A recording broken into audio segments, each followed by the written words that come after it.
Tangis Zuraida Hanum semakin menjadi saat jasad suaminya tiba di rumah mertuanya di Desa Suakbili, Kecamatan Sukahmakmu, Nagan Raya, Aceh, Sabtu 30 November 2019 sekitar pukul 13.30 waktu Indonesia Barat. Perempuan yang memakai bergo warna coklat muda itu terkulai dan berjalan dengan dipapah 2 orang. Ini adalah tangisnya yang kesekian kali. Setelah sehari sebelumnya, ia mendapat kabar suaminya ditemukan tewas di jurang kebun sawit kecelakaan mobil. Sehari sebelumnya juga, ia diminta mendatangi kamar mayat Rumah Sakit Bayangkara untuk memastikan bahwa sosok yang sudah tidak bernyawa itu benar Jamaluddin, suaminya. Air mata Hanum pun tumpah di kamar mayat itu. Namun itu semua tampaknya air mata drama. Air mata yang sesungguhnya justru mengalir di pipi Hanum tak kalah Hakim Pengadilan Negeri Medan pada 1 Juli 2020 menjatuhi hukuman mati terhadap dirinya. Ia benar-benar terlihat bercucuran air mata, dinyatakan bersalah telah melakukan pembunuhan berencana terhadap suaminya. Kepada terdakwa Zuraida Hanum, oleh karena itu dengan pidana mati. Tangis yang dulu menyambut jenazah suaminya itu hanyalah kepura-puraan belaka. Suaminya yang bertugas sebagai hakim di Pengadilan Negeri Medan itu justru dibunuh oleh Hanum bersama selingkuhannya. Pembunuhan berencana yang dilakukan Hanum awalnya sulit diungkap polisi. Mereka mengeksekusi Jamaluddin nyaris tanpa jejak. Setelah 40 hari menjadi misteri, polisi pun akhirnya berhasil mengungkap kasus ini. Bagaimanakah caranya polisi mengungkap kasus ini? Apakah yang menyebabkan Hanum tega membunuh suaminya? Serumit apakah beban asmara Hanum akibat ulah suaminya? Apakah setelah menyatakan banding, Hanum bisa terbebas dari jerat hukuman mati? Penasaran bukan?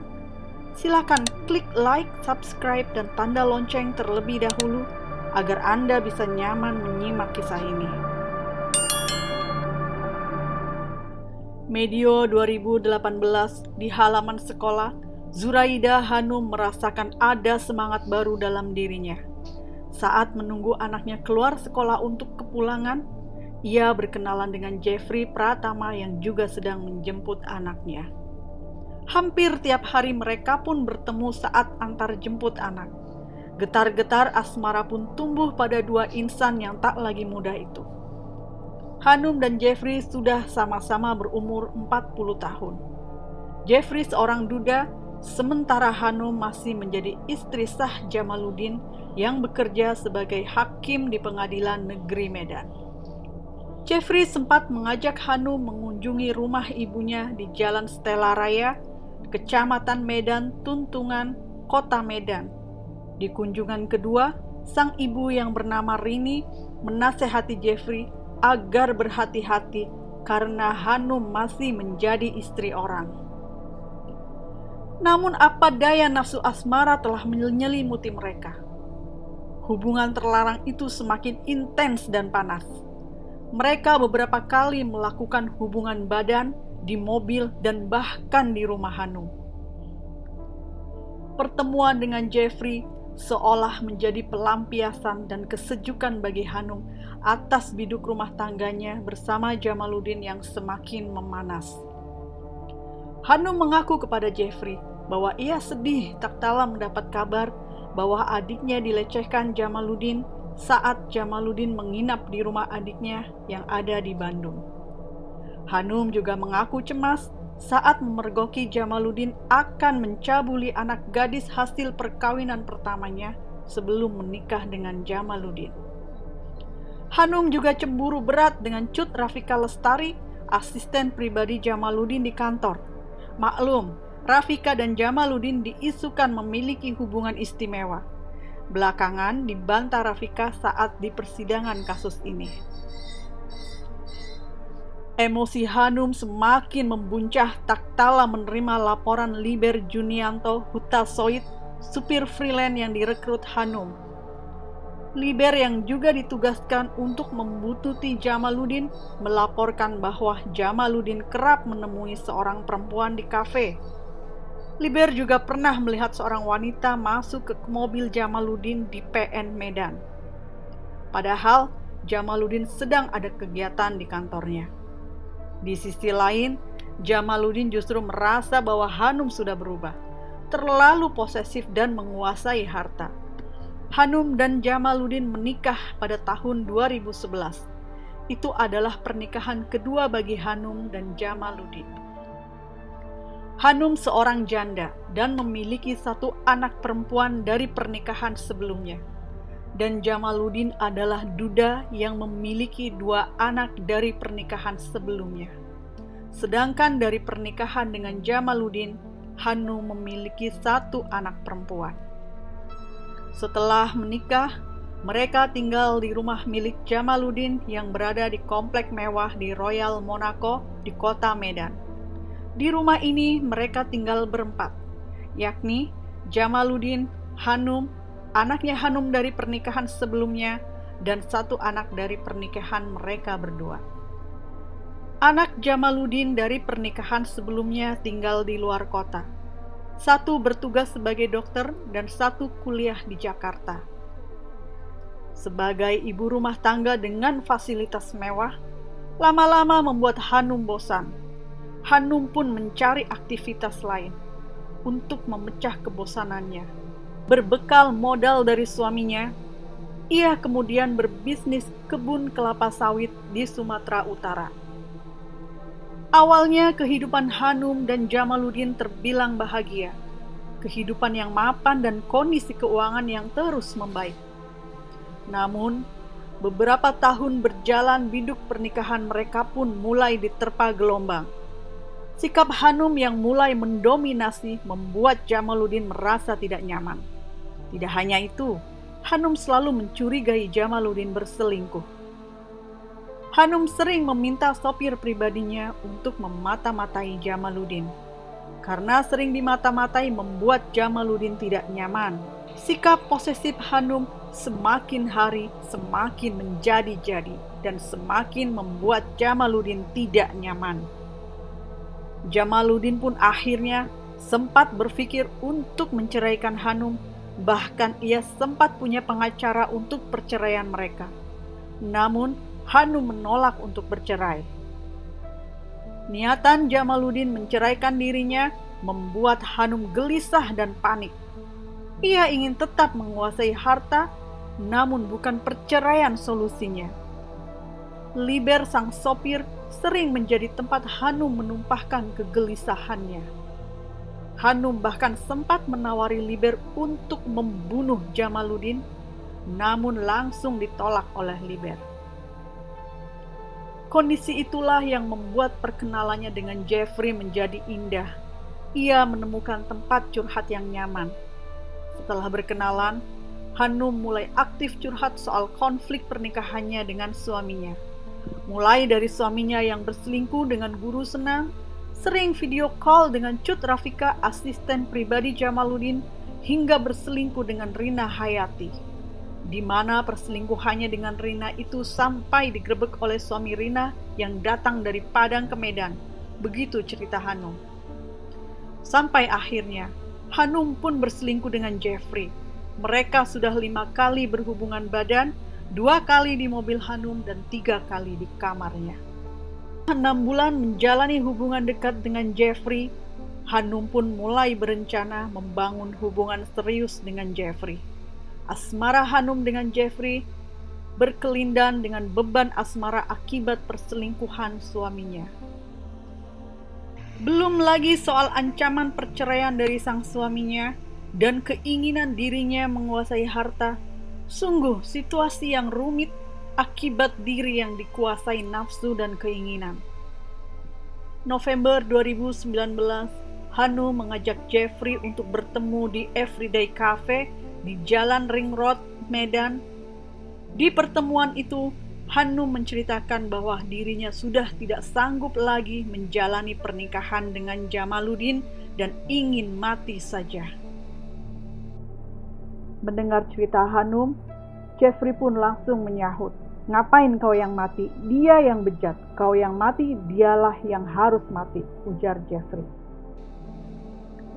Perkataan Jeffrey itu kemudian dijawab Hanum, "Ya, memang saya sudah tidak sanggup. Kalau bukan aku yang mati, dia yang harus mati." Perbincangan itu berakhir dengan kesepakatan bahwa mereka akan menghabisi Jamaluddin dan akan melibatkan adik kandung Jeffrey yang bernama Reza Fahlezi sebagai eksekutor. Pada tanggal 24 November 2019 pukul 7 malam, Jeffrey pun menemui Reza yang sedang menjaga warung. Jeffrey menceritakan tentang Hanum yang sedang membutuhkan bantuan. "Reza, Kak Hanum sudah bicara sama abang. Kak Hanum ada masalah sama suaminya. Permasalahan mereka menyangkut masalah hubungan antara suaminya dengan begitu banyaknya cewek-ceweknya. Begitu juga perlakuannya kasar, seperti ada dua jiwa, membuat Hanum tertekan batin oleh suaminya. Dan suaminya juga menghina keluarga Kak Hanum. Dan dia sudah tidak tahan. Biar Kak Hanum saja besok yang menjelaskan sama Reza. Kalau jumpa sama Kak Hanum, nanti abang telepon Reza untuk ketemu sama Kak Hanum ya." Reza pun mengiyakan permintaan Jeffrey. Keesokan harinya, sekitar pukul 11 siang, Jeffrey, Hanum, dan Reza bertemu di Coffee Town, Jalan Ngumban, Surbakti, Medan. Di pertemuan itu, Jeffrey membuka pembicaraan, menjelaskan kepada Reza tujuan Hanum mengundang dirinya. "Dek, Kak Hanum ada masalah sama suaminya. Suaminya selama ini suka main perempuan, suka marah-marah sama orang tua Kak Hanum, dan suaminya merendahkan keluarga Kak Hanum. Kak Hanum tidak bisa sama suaminya kalau bercerai di pengadilan.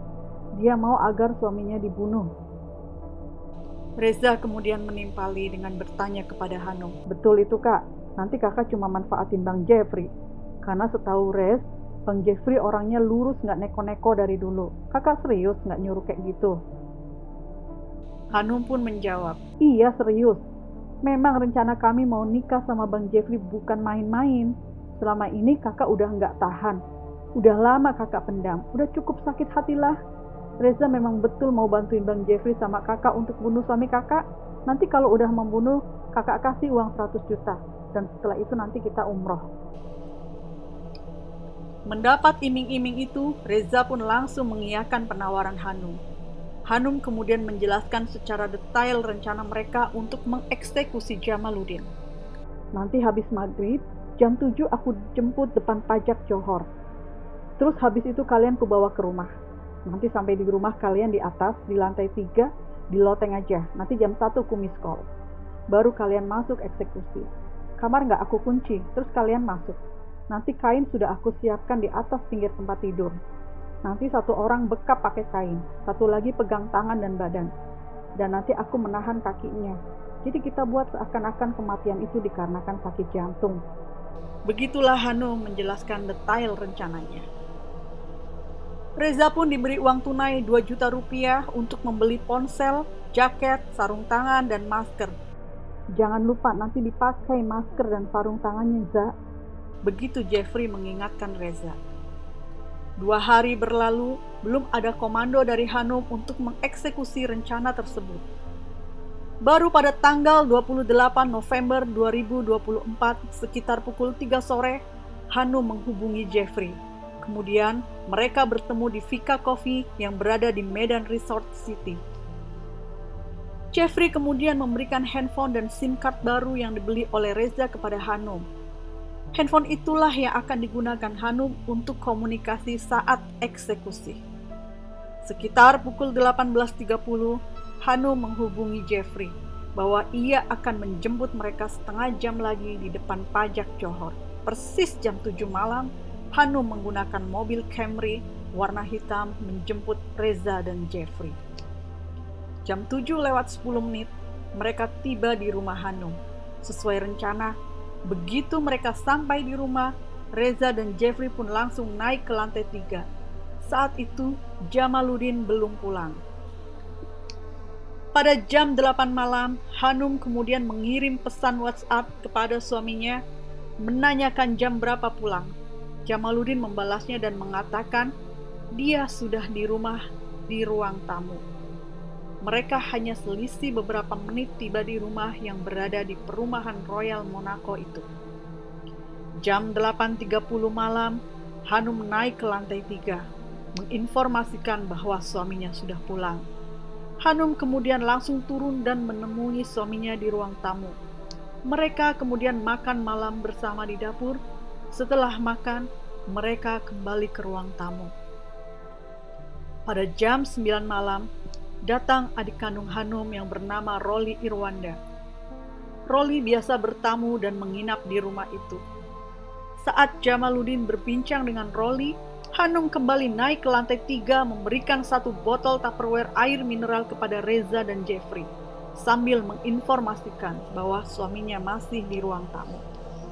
Jam 9.30 malam, Rolly memasuki kamar di lantai 1 untuk istirahat.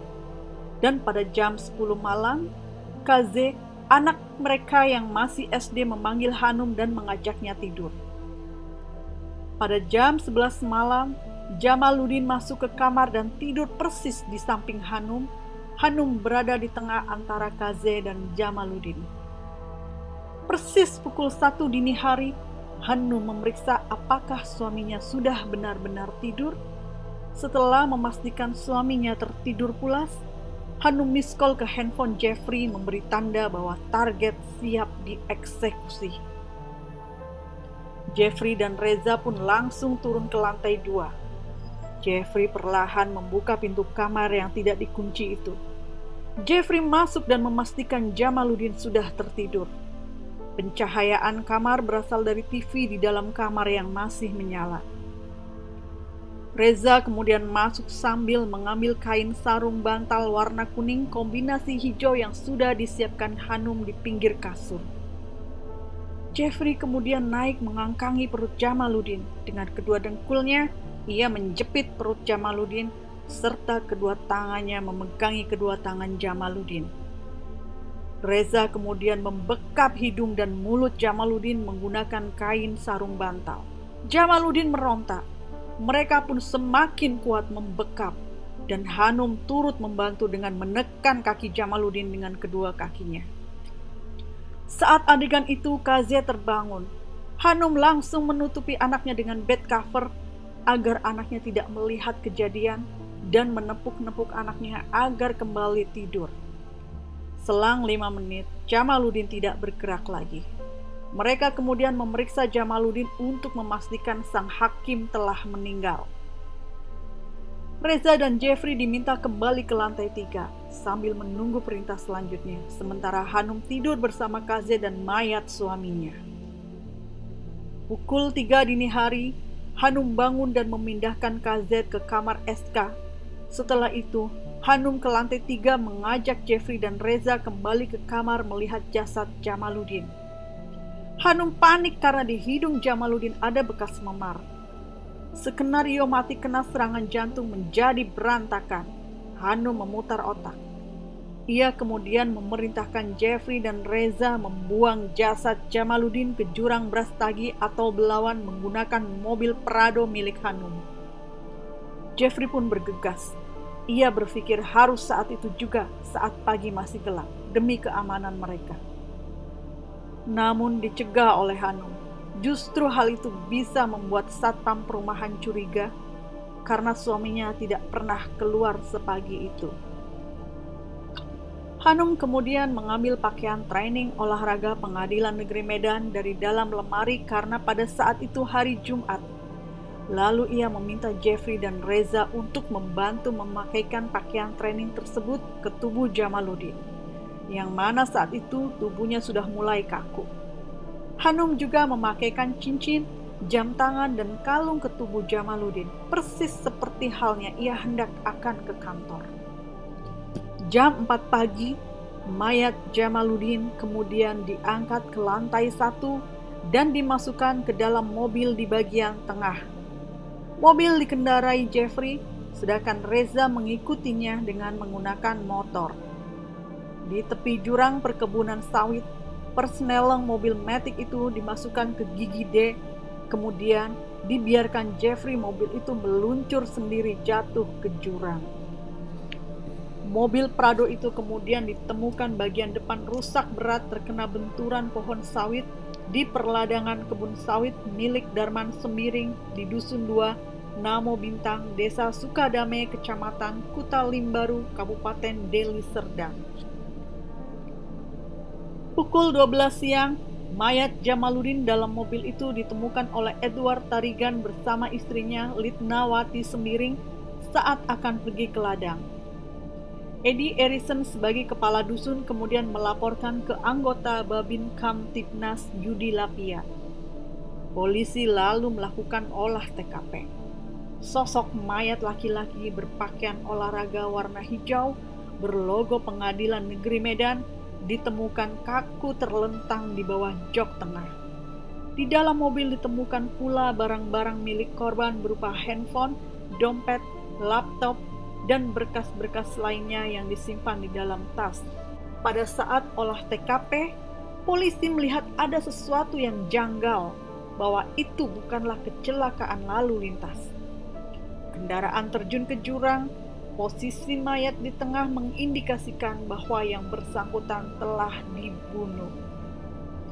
Kecurigaan polisi bertambah setelah hasil visum dokter menunjukkan bahwa penyebab kematian Jamaluddin karena mati lemas alias kurang oksigen, atau disebut juga asfiksia, yang biasanya akibat pembekapan pada hidung dan mulut sehingga seseorang tidak dapat bernafas. Meski demikian, polisi kesulitan menemukan tersangka. Belum ada cukup bukti yang memberikan petunjuk. Polisi kemudian melakukan uji forensik komunikasi digital orang-orang terdekat Jamaluddin. Dari situlah terbongkar komunikasi antara Hanum, Jeffrey, dan Reza. Persis pada saat peringatan 40 hari kematian Jamaluddin, mereka ditangkap polisi. Pada tanggal 1 Juli 2020, Pengadilan Negeri Medan menjatuhi hukuman mati kepada Zuraidah Hanum. Hanum kemudian menyatakan banding dan pada 21 September 2020, Pengadilan Tinggi PT Medan menguatkan vonis mati Hanum. Kemudian upaya kasasi juga ditolak MA pada 31 Maret 2021, sehingga hukuman mati Hanum berkekuatan hukum tetap dan bisa dieksekusi. Jeffrey dan Reza pada tingkat banding dan kasasi juga dinyatakan hukuman mati. Vonis mati ketiganya menunjukkan bahwa ketika engkau merencanakan membunuh orang lain, pada saat yang bersamaan sesungguhnya engkau sedang merencanakan membunuh dirimu sendiri. Begitulah kejahatan. Hakikatnya menjahati diri sendiri, dan ia akan terungkap dengan caranya sendiri, meski sekuat tenaga ditutupi.